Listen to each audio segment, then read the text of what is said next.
Alright, this video was intended to show people how I start the King Air 350 and use the navigation as I understand it. It isn't a video to tell you how good I am at this, because I'm not. This is how I do it. If those that know I'm doing it wrong, I prefer them to save their negative comments for themselves. I'm happy to hear how I can improve, but naysayers could keep their opinions to themselves because I'm not interested. I'm not an expert. I just want to show people what I know, and I hope that it will help other people. So, we are cold and dark. We are sitting in at a airport in New Zealand. NZDN is the airport that we're at. We're at gate 5. We will not be taking off. We will just be showing and explaining how the setup works and what I do to get the aircraft started, get it conditioned, and get it ready to go. So, um, first of all, let's get it started. First things first. First thing is we want to have the prop control up, the mixture control up. What I found is that's the only way I can get fuel to the aircraft. I don't find a switch on or off for fuel. I can't seem to find that in the aircraft, although it probably is here. I just don't know where it is. Next thing is we want to have battery. We turn the batteries on. We see our fuel load comes up. It does say autopilot turns on. I don't know why it does that, but it just does. So we want to turn our avionics on. Center display is coming up. We want to start right engine first. We'll start left engine second, um, and then we will begin the flight plan. So both engines shut off. The switch for the starter, the switch for the starter is down here, right there. Boom. And we'll see the engine start to fire. We'll see IT come up, or ITT I should say, come up, and prop come up. We'll wait for a good start. Just about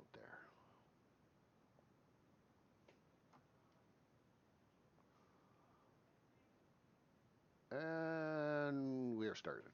Green, we're up. Okay, so I always just push the throttle forward a little bit just to see that it is actually running. And you'll see that the ITT is coming up, and so it's a prop. But bring it back down. Good, got to start. Perfect, brilliant. Turn that off because I hate that button being on. We shut the starter switch off. If we don't, it kills the battery for some reason. No, it somehow kills the displays after a period of time. I don't know why. We'll start number 2 for the left. And away it goes. We'll look for ITT and prop to come up. Here comes the prop. And ITT is climbing.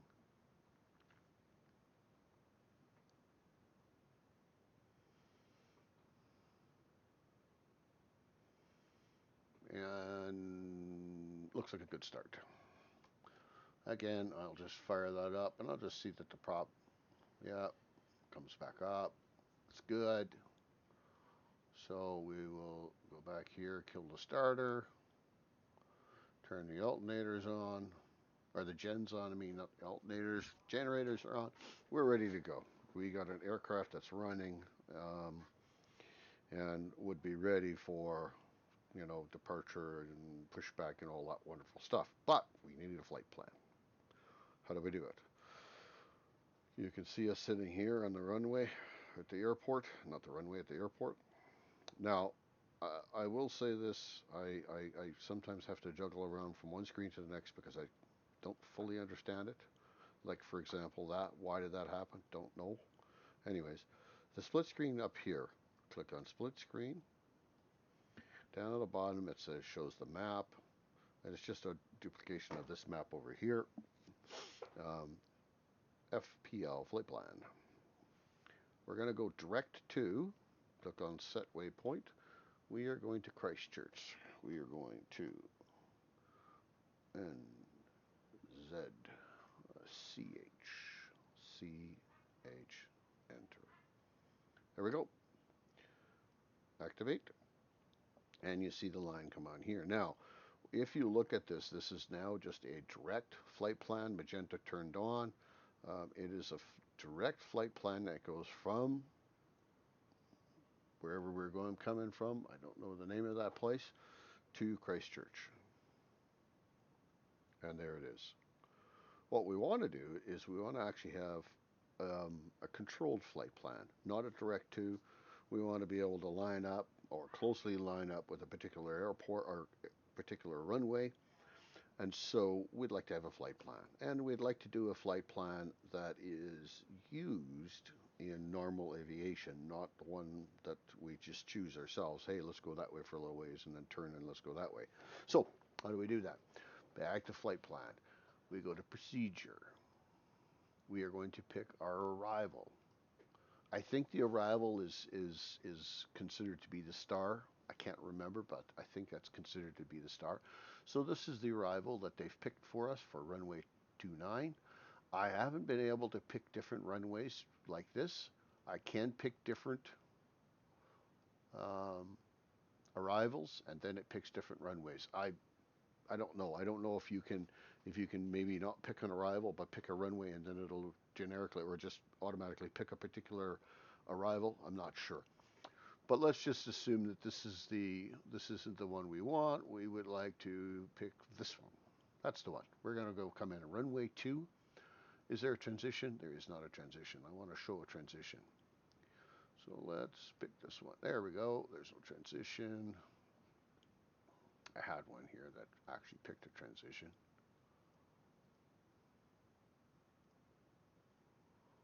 I'm going to continue picking here because I want to show it. Let's go down here.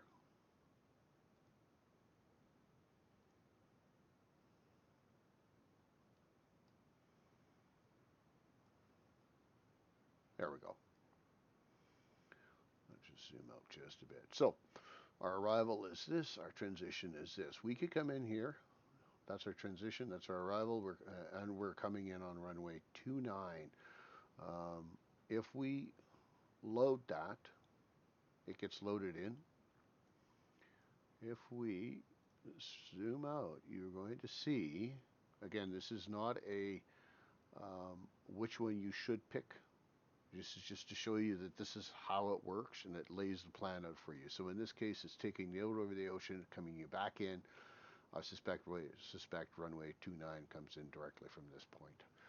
And let's just zoom in a little bit just so we can actually see it. Yeah, so there it is. We can zoom in, and there we go. Anyways, so this can be changed on the fly. If you don't like this, you can come in here, you can change this, and let's go runway there. Nope, let's not do that. Let's use a nav approach on runway 2 west. There we go. There it is. Load it. Same. Now you see here, you see what it's done? So it's taking you over the ocean, same way, brought you around, zipped you in. Okay? So we can say that, oops, we can say that that's what we like. We can activate it, and we're done. Now, we go back to map, back to, whoops, we go back, we go back to map, and then we go map, then we go full screen. There we are. So you can see now that that is our approach. One thing I want to talk about is this leg coming here. It's not important when you're doing long legs as much, but it is important on short legs, and that is as you're zipping along this leg here, this first leg that takes you up into here and makes a turn. There's no problem here.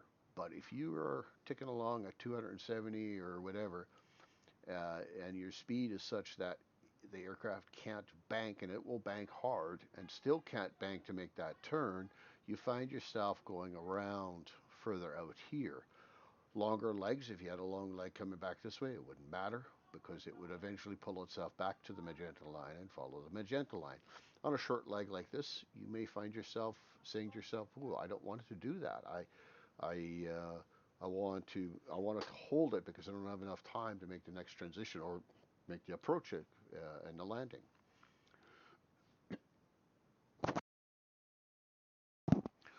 So what I do is I slow down. Summer's around 190, 200 knots, depending on the turn and stuff like that. But summer's around 190, 200 knots to make this turn, and it'll hold this turn and keep you fairly close to the magenta line and make that turn for you. Now, because we're using Nav to follow the right flight plan instead of VOR, you see over here it's showing a VOR. How do you change this from VOR or the CID from the VOR to the nav or FMS, I think it's called. If you click on the little aircraft, and here the SID or the not SID, SDI source changes to 1, 2. There it is. You notice this changes to magenta, and you're set to follow that line. The only way I know how to get out of this screen is by clicking that again, and it goes away. So the aircraft will now follow that magenta line, and it will take the approach. It's not going to line you up for the runway. It's going to put you in approximate lineup for the runway. It's not going to land you. It's not going to control your altitude. It's not going to control any of that stuff. When we're done here, as you come around those turns and you get into there and you get lined up for the runway or closely lined up to the runway, it's up to you to manage the aircraft, whether you want to manage it with the autopilot and switch over to heading and use a heading hold and change your heading and change your altitudes, or you want to manually fly the aircraft in. You're going to need to do the manual fly in yourself because it won't control the altitude or the heading directly into the runway. It's only gets you approximately to the runway. I want to go over the flight plan just a little bit so you can see. I'm going to back out. This is a fairly simple one. It has a really long leg, and then it works on the land or the approach and so forth and so forth. If we go back to the split screen, if we go back to flight plan, if we look at the active plan, in here you can see these are all of the places that you're going to go through and so on and so on. What's interesting about this is if you look here, it's expecting you to take off. It's expecting you to, when you reach this part, to be at 15,000 feet. And you can see that your runway elevation is 106 feet. Come down here. So we take off, we climb out to 5,000, we climb out to 3980. I take that back, that 15,000, I don't know what that's for, but we climb out to 33 feet, we climb out to 5,000, and we hold 5,000. We're going to hold 5,000 until we hit that first, I suspect, that first transition. At that first transition, by that first transition, we need to change our altitude down to 3980. And we need to fly that 3980 for 3 miles. At which point we're going to change our altitude to 2500. We're going to hold 2500 all the way along until we hit R176. So we go here. Oops. I saw it.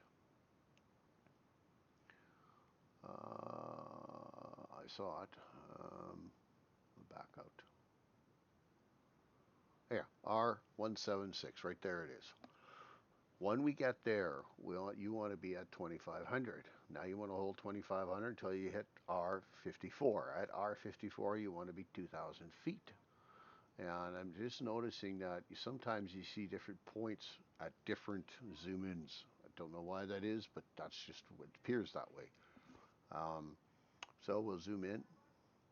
I don't know where the other one is, but it's there somewhere. You notice that this 176 has disappeared. So it's weird. But here's your 266, your 266.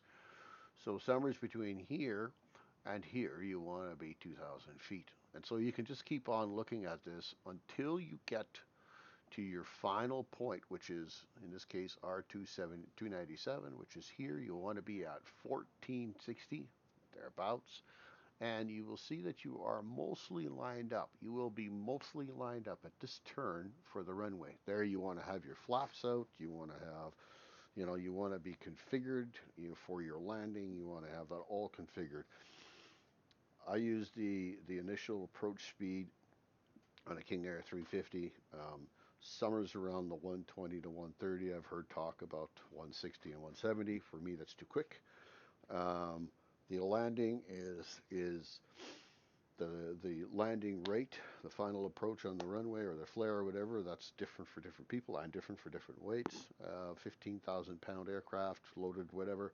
I'm told it's about 109 knots, indicated, not ground.